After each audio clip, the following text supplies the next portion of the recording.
the first such painter who really broke his own fortunes was William Hogarth's father-in-law, Thornhill, who tried to do that. James Barry was another case of someone whose whole career had founded on the disastrous attempts to make a new kind of British history painting. But that's what Turner was up for. I think Turner would have known, certainly, he'd probably known the painting, Hogarth's painting, The Gate of Calais, but he certainly would know the print, which was called The Roast Beef of Old England. I'm only putting it up there for you, because the great fact that dominated all of Turner's early life was the struggle for life and death against revolutionary, Republican, and then Napoleonic France.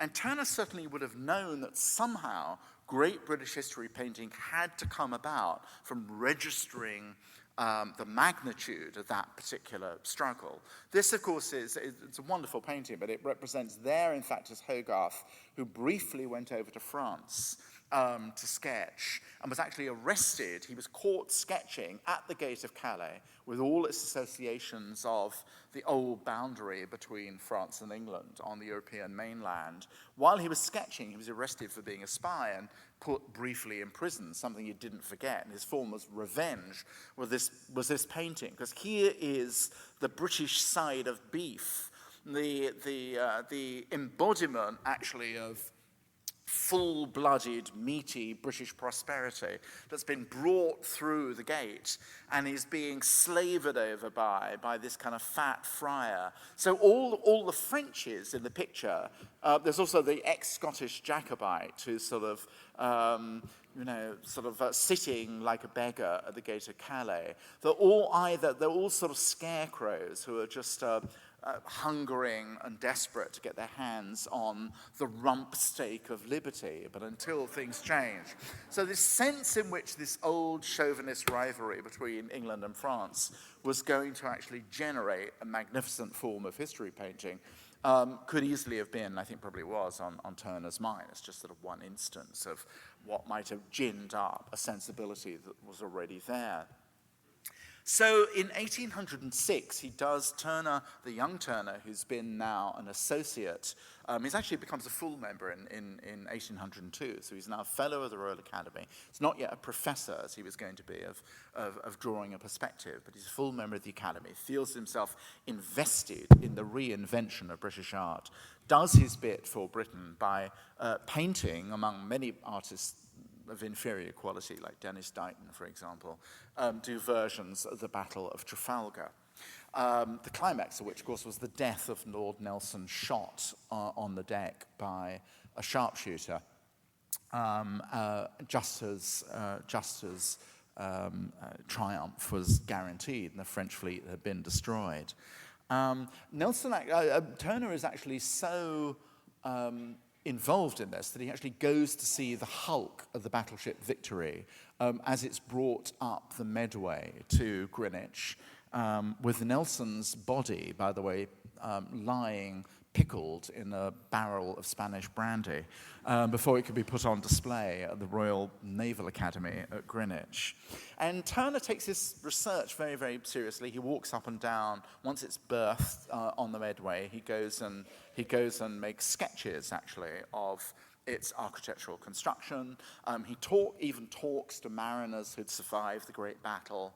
And it had, extraordinary, the Battle of Trafalgar had this astonishing, it was indeed the turning point of the war. It did indeed mean that Britain almost certainly would not be vulnerable to French conquest, even if Napoleon could assemble another army of many hundreds of thousands of men at Boulogne on the English Channel. So it had that iconic significance, rather like Dunkirk and the Battle of Britain in 1940-41.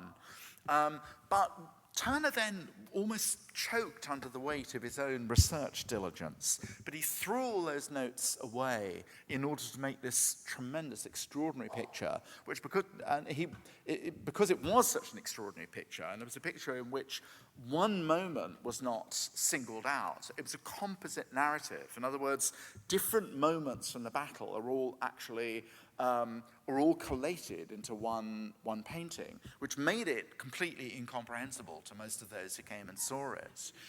He reworked it, and it was slightly improved in 1808, but he got such a lot of hostile criticism that he only dared to show it in his own private gallery that he'd built at the corner of Queen Anne Street and Harley Street. But it is an astonishing painting. This enormous kind of dinosaur-like traffic jam of sails and boats. It's the point of view, which is in the title of the painting, is seen from the mizzenmast of the Victory. In other words, and you can just about, those of you who can see, there in fact is dying Lord Nelson falling into the arms of his officers. But there is the French flag, the tricolour, that has actually been brought to the Victory as a token of surrender. That happened a long time after Nelson's death. No less than kind of 3 separate moments of the battle are all then combined into this one enormous, inspirationally chaotic image.